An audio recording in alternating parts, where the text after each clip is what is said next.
This is every bookstore I went to and every book I got in Minneapolis. First, I went to the book house in Dinky Town. I walked around for a long time and I was very intrigued by the seemingly random piles of mass market fiction that are surrounding the normal fiction area. That's where I found this copy of The Pillow Book. I don't have this translation yet, translated by Ivan Morris.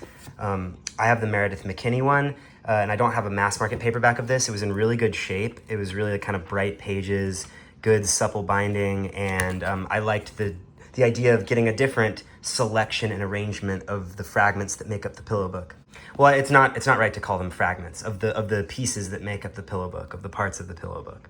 And I read the introduction of it and the first couple sections while I was at like a ramen place that was somewhat nearby. They had a really nice science fiction area. I just got double star because the premise of someone like acting like they're in charge seemed interesting to me, and it was just like nice and small. And of course, I have a soft spot for Heinlein. I have ever since I first got introduced to Heinlein by reading The Unpleasant Profession of Jonathan Hoag. And then because its price was really agreeable, I got this Dora and Erwin Panofsky book, Pandora's Box. It seemed like it was highly illustrated, and it seemed like it was probably written in a way that would be understandable by a dummy like me. I also like the way these like old Harper Torch books look. I think that they're just really good looking. So that was everything I picked up at the book house in Dinky Town. Then I went over to Inkwell Booksellers company. I didn't get anything there, but it was a great place to work and be on your laptop. Their coffee was good and their staff was friendly. Then I walked down the street to Eat My Words bookstore. I walked around Eat My Words for an extremely long time. I found so many things that were tempting. Eat My Words maybe had the most beautiful selection of any bookstore I visited. It had very friendly staff. The man who was working there was really nice, and and I just walked around and enjoyed walking on the slightly creaking floorboards through the very nicely, tastefully arranged shelves. I ended up going with the collected works of Billy the Kid, which I found in the poetry section. I really like Coming Through Slaughter. I think people have been reviewing Coming Through Slaughter on YouTube lately, and so it's kind of buzzy. I really like these early Ondaatje books. I've been meaning to read the late ones too. I know that people kind of seem to fall off of stuff after Divisadero. I don't know why that is. Really, the explanation for that is that I'm just not tapped in. And then the collected works of Billy the Kid was in this beautiful Penguin edition.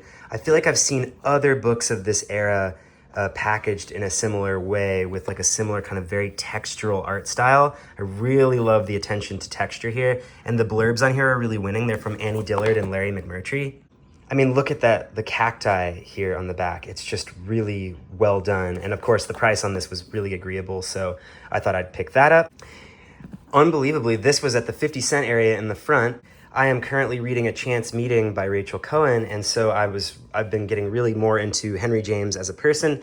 I've always wanted to read the Leon Edel biography. Please, let me know if this is particularly good or bad or whatever. I'm still probably going to read it or most of it, so I was very excited to find this, and I'm going to make my mark on this thing. It was not even annotated or anything, so I'm really excited to see what this author has to say about Henry James. And that is also where I found a copy of Unita Comics from 1970. You can see here July 1970 by R. Crumb. It has comics in it. I just never thought I'd ever own anything like that. So that is everything that I got from Eat My Words bookstore. After I went there, I was busy for the rest of that day. But then the next day, I got to go to Majors and Quinn Booksellers. I was initially saying Magers and Quinn, but it's Majors and Quinn. And this was probably my favorite browsing experience. I was very overwhelmed by the selection at this bookstore, and I ended up getting a lot of things. My Soseki fandom is no secret, and I got two wonderful books there. I got one of the Peregrine editions of Light and Darkness, which is just the book that people are recommending to me most lately. I'm not gonna read it yet because I really still wanna get to the spring equinox and beyond, Grass on the Wayside, and maybe some other stuff before I get to Light and Darkness, which is his last novel, the really long, unfinished one that many people love. This is a Supremo edition, as they say, and I'm very excited about that. Right next to it was a copy of Bachan, and I love this book. I don't have this J. Cone translation. I think I have Umeji Sasaki. Sorry, I have this paperback of Bachan translated by Alan Turney. I really don't know where I'm getting the name Umeji Sasaki from. And it's a hardcover. It's really nice. So I don't have any hardcover editions of Soseki, so this is really great. My other botchan is kind of falling apart, so this is a must read for me and a must collect. I'm not just a reader, I'm a book collector. I'm a book collector primarily, obviously. And then in the clearance section, they had all of these Douglas Adams books. As you've seen in recent videos, like on that tour that I went on last fall, I read The Hitchhiker's Guide to the Galaxy, but I didn't have all these other things. Here they are reshuffled to be like in order. Read this, haven't gotten to the restaurant at the end of the universe. They had them there at Majors and Quinn in the clearance section for like $1 each, and their matching editions.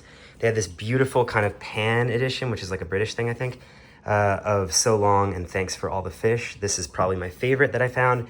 And then this kind of very, late 90s, early 2000s looking Mostly Harmless, which is the 5th book in the Increasingly Inaccurately Named.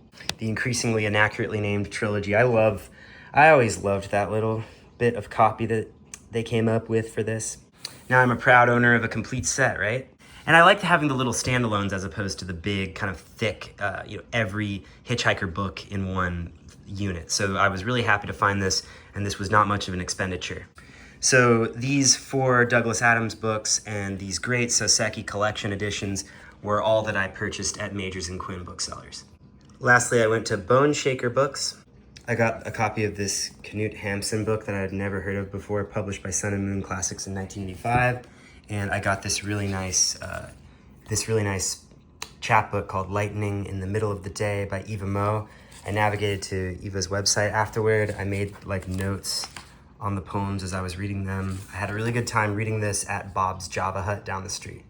And here at a glance is all of the insanity. This is everything that I picked up in Minneapolis. I didn't really end up spending even that much money because these books, like I was kind of doing some digging and finding some things that were like inexpensive and yet good things for me to have in my collection as I judged at the time. And here it all is at a glance. And thanks for watching, and happy kind of book digging and reading today. And yeah.